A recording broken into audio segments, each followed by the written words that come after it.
নমস্কার বন্ধুরা, শম্পার পাঁচফোড়নের গল্প রান্নাঘরে আপনাদের স্বাগত জানাই। আশা করি সবাই ভালো আছেন ও সুস্থ আছেন। আজ বানাবো সম্পূর্ণ নিরামিষভাবে তৈরি বেগুন বাহার। বেগুন বাহার বানাবার জন্য আমি এখানে নিয়েছি এরকম ছোট সাইজের 5টা বেগুন।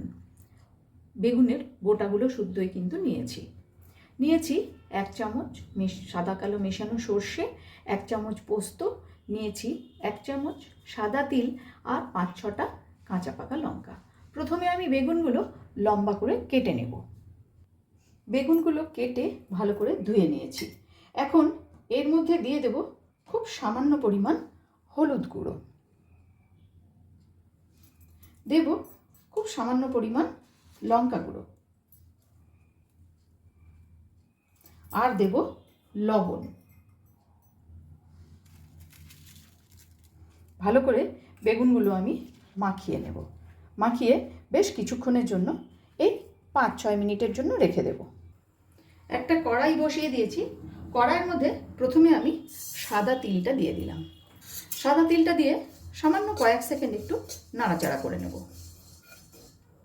তিলটা কয়েক সেকেন্ড নাড়াচাড়া করে এবার এর মধ্যে দিয়ে দিচ্ছি পোস্ত। গ্যাসের ফ্লেমটাকে কিন্তু একদম লোতে রেখেই আমি সামান্য আরেকটু নাড়াচাড়া করে নিলাম। এবার এর মধ্যে রাখা এই সর্ষেগুলোও দিয়ে দিলাম। সেটাও সামান্য একটু নাড়াচাড়া করে গ্যাসের ফ্লেমটাকে অফ করে এটাকে ঠান্ডা করে আমি একটা কাঁচা লঙ্কা দিয়ে বেটে নেব। কড়াই খুব ভালো করে গরম করে কড়াইয়ের মধ্যে দিয়ে দিচ্ছি সর্ষের তেল। তেলও খুব ভালোভাবে কিন্তু গরম হয়ে গেছে। এবারে আমি বেগুনগুলো ভেজে নেব। বেগুনের উল্টো পিঠটা আগে ভাজবো, মানে এই পিঠটা আগে ভাজবো।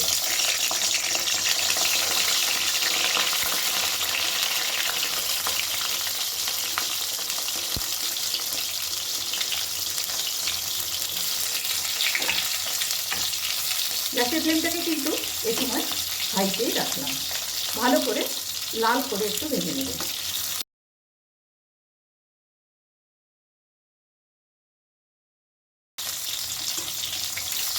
আমার রান্না যদি আপনাদের ভালো লেগে থাকে আর এই ভিডিওটি যদি আপনি ফেসবুক থেকে দেখে থাকেন তাহলে অবশ্যই পেজটিকে ফলো করে দেবেন। আর যদি ইউটিউব থেকে দেখে থাকেন তাহলে অবশ্যই চ্যানেলটিকে সাবস্ক্রাইব করে পাশে থাকা বেল আইকনটি প্রেস করার অনুরোধ রাখছি, যাতে আমি কোনো রেসিপি দিলে আপনাদের কাছে নোটিফিকেশন পৌঁছে যায়।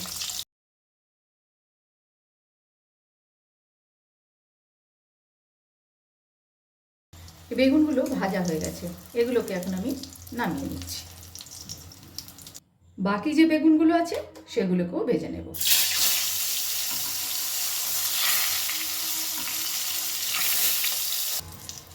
বেগুনগুলো ভাজা হয়ে গেছে, এবার এগুলোকেও আমি নামিয়ে নেব। বেগুন ভাজার এই তেলের মধ্যে দিয়ে দিলাম 1/2 চা চামচ পরিমাণ কালো জিরে। গ্যাসের ফ্লেমটাকে কিন্তু একদম লোতেই রেখেছি। এবার দিয়ে দেব সামান্য একটু লঙ্কার গুঁড়ো, আর দেব একটুখানি হলুদ গুঁড়ো, দিয়ে দেব সামান্য একটু জল।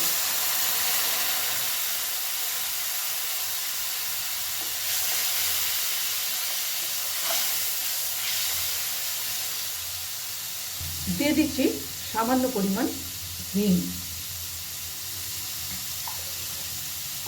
ভালো করে একটু নাড়াচাড়া করে নিচ্ছি। এখন যে পোস্ত, তিল আর সর্ষে আমি বেটে রেখেছিলাম সেই বাটা মশলাটা এর মধ্যে দিয়ে দিলাম। মশলার বাটি ধোয়া সামান্য একটু জলও এর মধ্যে আমি দিয়ে দেব।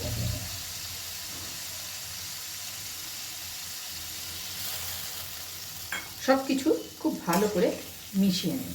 গ্যাসের ফ্লেমটা কিন্তু এই সময় আমি লোতেই রেখেছি।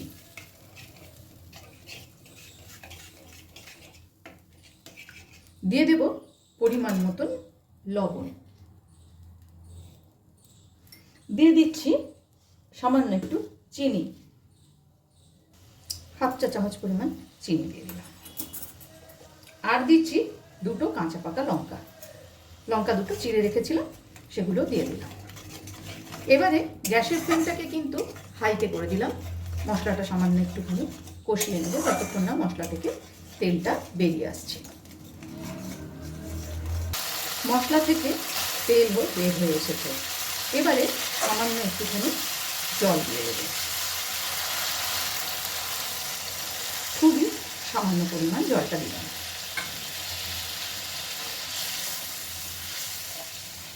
একবার হলেও বাড়িতে বানিয়ে দেখতে পারেন এই দুর্দান্ত স্বাদের বেগুন বাহার।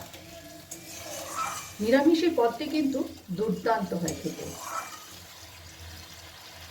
এবারে ভাজা বেগুনগুলো একে একে আমি এর মধ্যে দিয়ে দেব।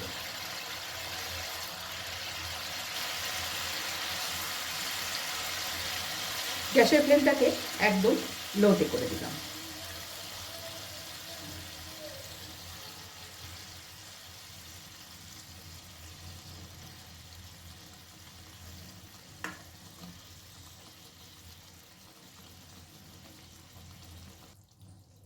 একটুখানি হালকা হাতে নেড়ে দেব।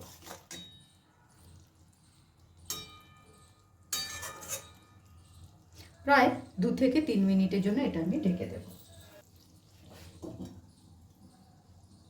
ফিরে এলাম 2 মিনিট পর। একদমই তৈরি আমার বেগুন বাহার। ওপর থেকে দিয়ে দেব সামান্য একটুখানি 2-3 ফোঁটা লেবুর রস, আর দেব সামান্য একটু ধনেপাতা কুচি।